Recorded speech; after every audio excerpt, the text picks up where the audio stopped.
Today, I just want to talk. I really want to talk about test screenings and test screenings in Australia, and really just asking a series of questions about test screenings in Australia, and putting the question to you whether you think test screenings are a good, positive thing or not. I'll be doing this, sort of framing this around the film Tomorrow When the War Began. I won't be talking that directly about this film, but I am really interested in this film actually being part of the test screening strategy. And you could make an argument that the changes that they made to the film based on the test screening surveys actually helped its box office. And this has sort of become a bit of a contentious issue in Australia as to whether you actually do test screenings, which is showing a film to an audience before it's released and then actually making changes based on the audience's assessment, or whether you actually leave the film essentially away from the audience. In America, the test screening is actually mandatory. You can't actually get your film released without it having a positive test screening. I think, which is really interesting. There's a whole range of examples about test screenings in America. Like there's the film World War Z, where they actually remade, like they actually reshot the film. They reshot about 40 minutes of the film just based on the test screening. So the test screening can have a huge, profound influence on a film, and the question is whether we actually want this from Australia, from Australian films. So the test screening, basically, it anticipates and interprets the audience, and the audience that will actually go and watch the film. So the test screening is basically a sample of an audience, and it's actually what they have to say very much influences the film, or it can very much influence the film.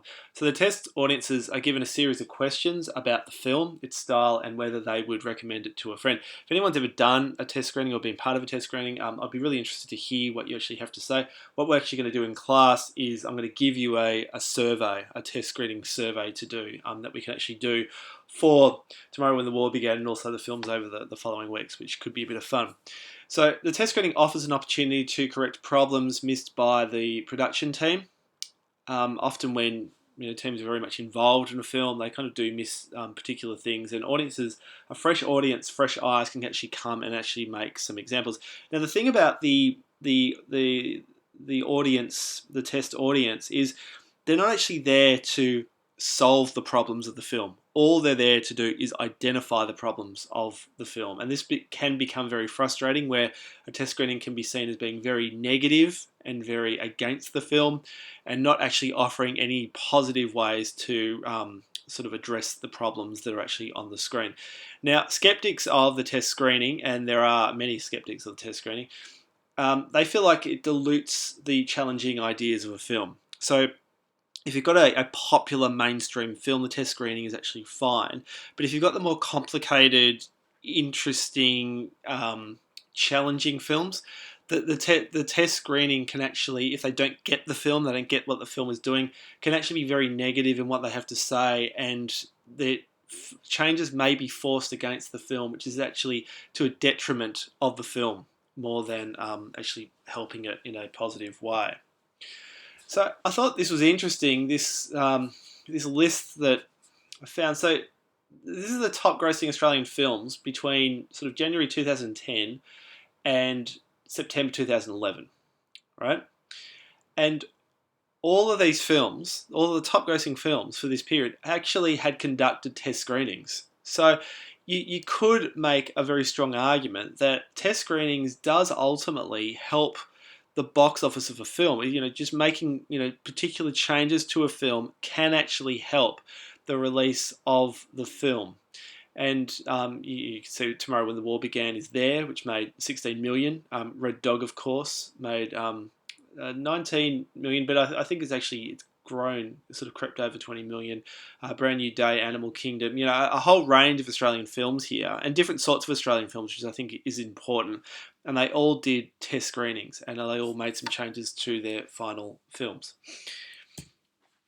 So different types of test screenings. The basic type of test screening is the one conducted by a professional organisation, and it costs about Australian $20,000 for a screening and a focus group. Now, many Australian filmmakers just don't have that sort of money on hand, and then I suppose the question becomes, if so the audience don't like the ending, does Australian film actually have the time and the money and the resources to actually go and reshoot the ending?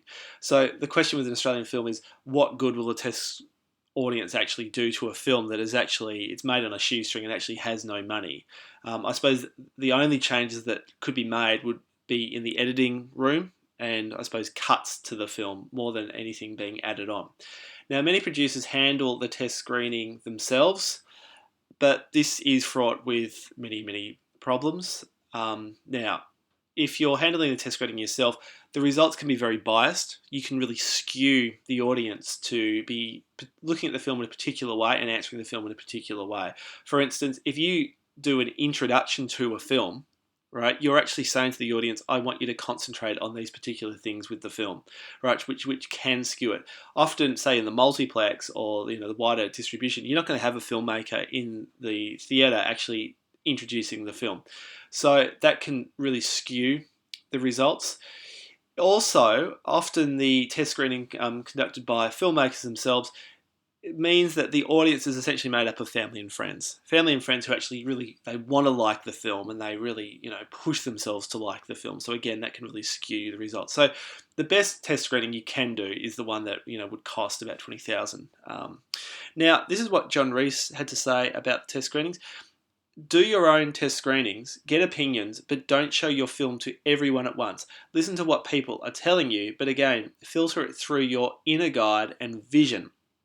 So he's saying, do a whole range of test screenings. Don't just do one. Do a whole bunch and control them yourselves. And by controlling themselves, you have access to the data and you don't actually have to give over the data of the test screenings. What happens in America when it's mandatory is it's the studio controls the test screening. So the studio has the data, and often the criticism is that what happens is the studio do the test screenings and then they go to the director and they say, based on this, you have to make these changes. So they actually use the test screening results against the filmmakers. And there are some very powerful filmmakers like Steven Spielberg who just refuses to do test screenings. He just will not do a test screening, which is interesting. But there aren't many directors like Steven Spielberg who can actually do that. Now, of course, the test screening comes from that whole tradition of the director's cut. And when we talk about the director's cut now, it's sort of as this publicity thing of, the film the director really wanted to make, and, here it is on Blu-ray. But what actually happens with the director's cut is when a director finishes shooting a film, they go away for a couple of months or however long they're given, and they put together a rough cut. And the rough cut the director puts together of the film is called the director's cut. Now, the whole thing about the director's cut is that they're meant to be making changes. The whole idea is that they will be making changes. So what happens is, with the director's cut, producers will come in and they'll watch the film and they'll give the director some notes. They might do a test screening. They'll get some comments and notes from that. And then the director goes away again and kind of finishes the cutting of the film, finesses the cutting of the film.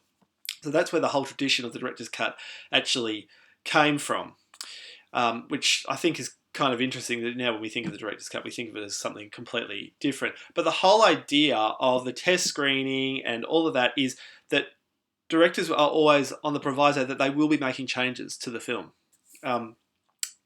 What John Rees is saying is actually control how you make those changes to the film. So do your own test screenings and don't just leave it up to the studios to actually use the test screenings against the director. Now, film festivals also are commonly become a ground for test screenings. I was actually at the MIFF screening of Mystery Road, which was really interesting because the director was there, and then the next day I was actually hearing an interview with the director, and he was saying that he was at the screening the night before and he's actually going to make changes to the film based on how the Melbourne audience responded to the film. And this does happen often, that filmmakers will actually attend the film festivals where their films are screening, and they'll sit in the auditorium with the audience because they really want to know if they're getting the results that they're actually getting. So this is what Philip Noyce had to say. Philip Noyce being a very famous Australian director of Rabbit Proof Fence, and he made a couple of films with Harrison Ford over the years. So this is what he said. One reason for Hollywood's success may be the routine testing that Australian films have lacked. You've made a film for people to see. Now what he's saying is, here's this problem with the Australian film industry. You're making these films for people to see, yet filmmakers don't want people to see them, or audiences to see them until the film's released. And what happens when the film's released is you can't actually make any changes to the film. You can't save the film from anything. So it becomes a real problem. And he's very frustrated with this sort of Australian system of, well, you don't really do test screenings. He feels that we really should be doing more test screenings, and it should be more mandatory than it actually is. Now, I suppose the question I have from Philip Noyce is, why aren't test screenings being done and taught in film schools? Like, the problem of a lot of Australians is they don't actually know how to process the data that's gathered from a test screenings, and they become very resentful to the whole process of the test screenings, feeling like it's going to sort of hurt their baby, so to speak. But wouldn't it be really good for, say, filmmakers if their films were being screened to anonymous people and they were giving them surveys, and they could then go back and finesse the film and change the film based on what people had to say? I think that would be a really interesting experience for them. But that's actually not happening in film schools, and I think it's a real problem. Now, I mean, the irony about the test screenings is that younger filmmakers, they do actually like the whole idea of test screenings, and they're more willing to do test screenings than the older generation of filmmakers, Philip Noyce being one of the exceptions. Producers tend to fear audience testing and prefer to engage with an audience via the distributor at the release of their films, which again, Philip Noyce sees as actually fraught with dangers. And if you've got problems in the film, they can't be fixed once the film is released. So you're gonna run into real problems. So why wouldn't you do them before the film's released? Now, test screenings allow producers to understand their audience demographic and market accordingly. And that's a really important thing about test screenings, that we've actually got to think about the marketing and how a film will be marketed and whether you're marketing a film correctly.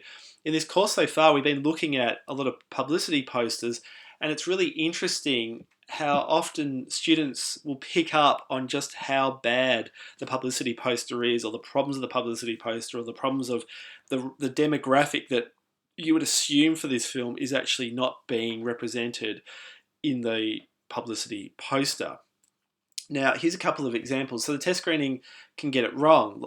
For example, Oranges and Sunshine, which is a 2011 film, it indicated that women 40 years and older, seniors and regionals Australians most liked the film. All right, so they thought, okay, fine. So women and 40 years and older will like this film. So they did a whole marketing campaign based around that.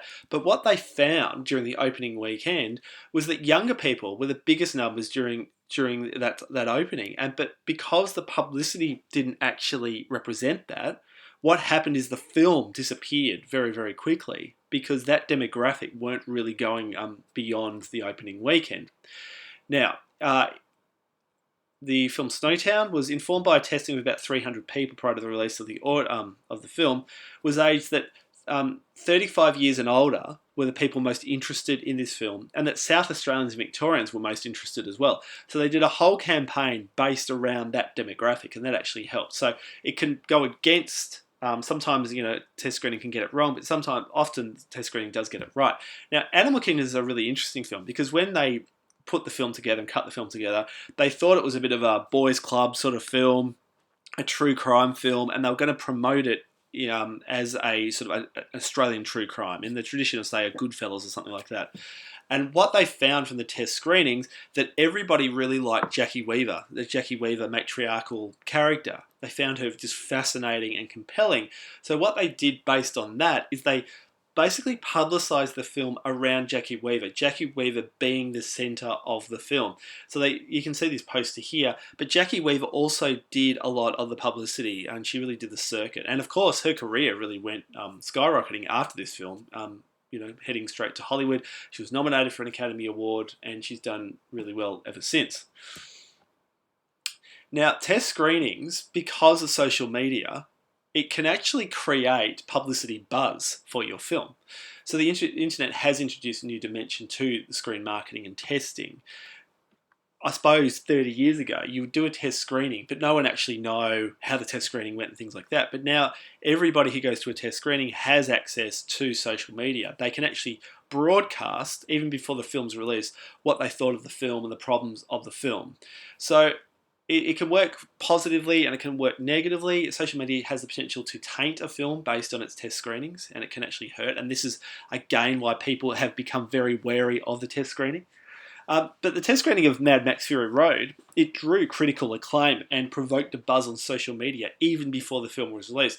I put up the link to this article which sort of talks through the way that they actually able to market Fury Road around how it was actually tested during those early screenings.